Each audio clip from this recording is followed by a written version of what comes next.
The conventional wisdom on AI is that it's bad for the environment. Data centers consume massive amounts of power and water. But increasingly, groups of scientists are using the technology to help protect the environment and even save water. AI and sustainability. Is it a good fit? Global warming, air pollution, mass extinction. The list of environmental crises is long and solutions are complicated. Scientists have long been asking AI for help, but not necessarily the kind you and I use. After all, a standard large language model isn't always the right tool for the job. We asked Ushin Mok-A, a machine learning and conservation researcher, how AI is used in the field. In practice, what people are doing instead is they're developing their own models. And we could think of these as they are forms of AI, but they're much more limited in their capabilities. But because of that limited capabilities, they're also limited in the resources that they require. So, not all AI is created equal. Often you don't need a model that can do everything. Many projects focus on very specific questions and parameters. In India, for example, scientists are gathering precise localized measurements of air quality. On some days, the air in Jodhpur is especially thick. The village is located near Kanpur in the state of Uttar Pradesh, in northeastern India. You feel this massive congestion in the chest, a lump-like thing in the throat, phlegm. It's worst when you do a bit of physical work. At Kanpur's Indian Institute of Technology, Professor Sachidanand Tripathi and his team want that to change. But first, they must identify where exactly the pollution comes from. To do this, the scientists installed a sensor network across Uttar Pradesh and the neighboring state of Bihar. Some 1,400 measuring points provide real-time data on pollutant levels, combined with weather and climate data. Combining these two data sets, and we applied it to a pipeline of machine learning AI model to understand what patterns air pollution form. Does it form a pattern which overlaps with the administrative boundaries of districts or division or state?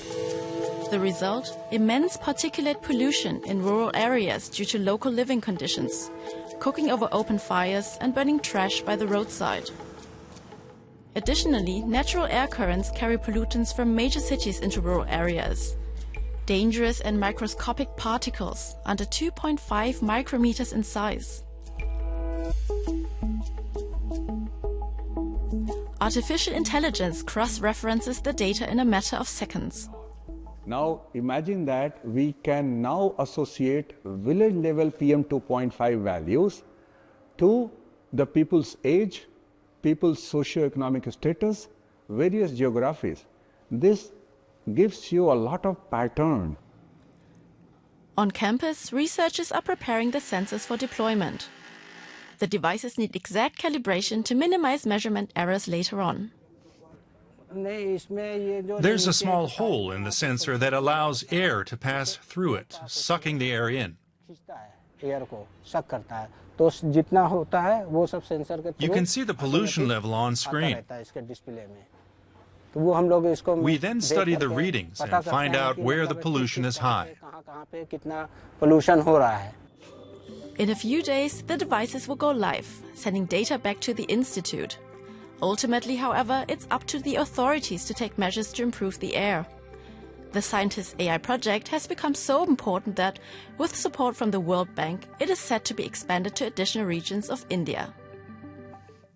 AI can even be used to help cut emissions by optimizing industrial processes. But there's a catch.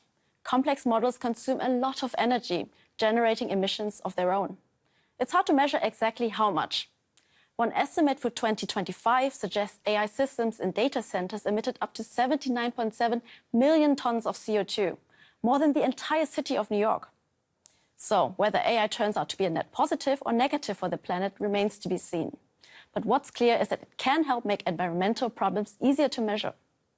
By analyzing data, it helps solve incredibly complex puzzles. How best to fish plastic out of the ocean, for example. Dutch entrepreneur Boyan Slat took on that very challenge, armed with just a few ships.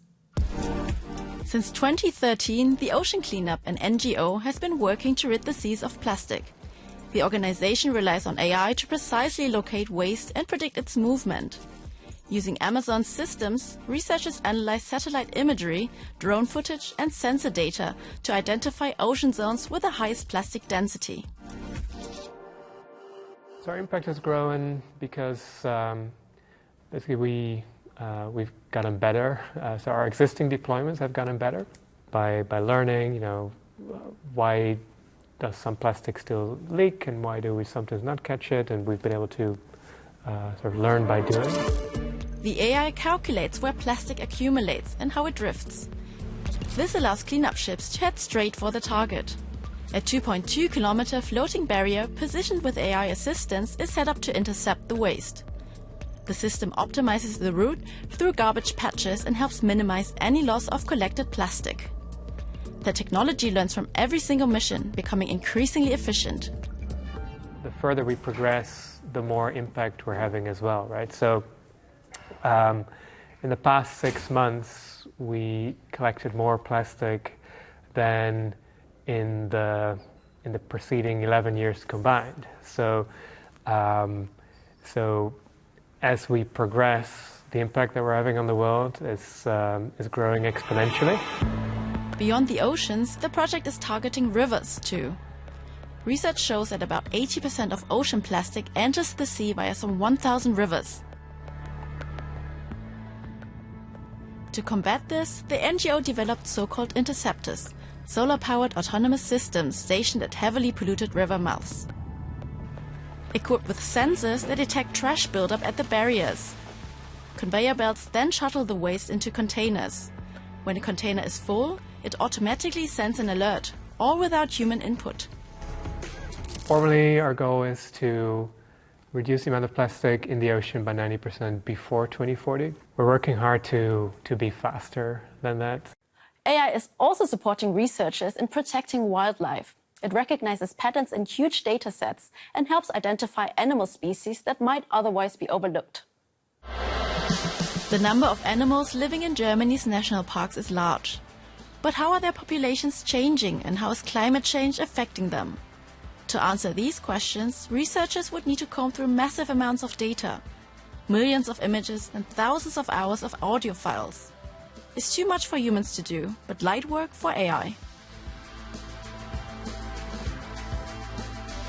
We would need at least 20 of me just classifying images. Isabel Jorzig and her colleague Marco Heurich are out in the Bavarian Forest National Park, checking camera traps, microphones and sensors recording data around the clock. Let's see what's on here. A bit of brute force. We have the camera traps and they have a sensor which triggers when something warm and quick is passing by, so basically ground-dwelling animals. We have red deer and roe deer mostly here, and we mostly see red deer and also wild boars. What is rare are lynx and wolves, but we also see a lot of birds that are landing in front of the camera and can trigger the camera. Back at the office, it's over to the AI, which processes the data with various algorithms. First, any photos containing humans are blurred for privacy. Then, one program identifies the species while others determine the age and biological sex. Then it's back to the humans, who double-check for any mistakes. After all, AI is far from perfect. So even though sometimes the AI is really confident in its guess, a human will know that this is not true, because of course the AI can only classify what it was trained on. The team is also testing new sound analysis methods. Acoustic monitoring uses microphones to record animal noises, including ultrasound.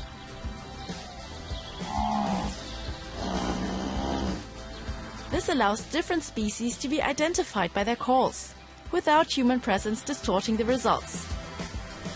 These AI tools being tested all over Germany could eventually be used across the world to better protect national parks and the animals within them. The targeted use of AI can also help protect forests, a crucial task in the fight against global warming.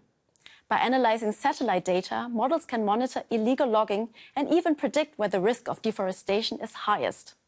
And in Brazil, a company is using AI and drones to replant entire forests. Just a few months ago, the ground in this Brazilian test field was rock hard, compacted by cattle farming. Then the area was replanted using a drone in a matter of minutes.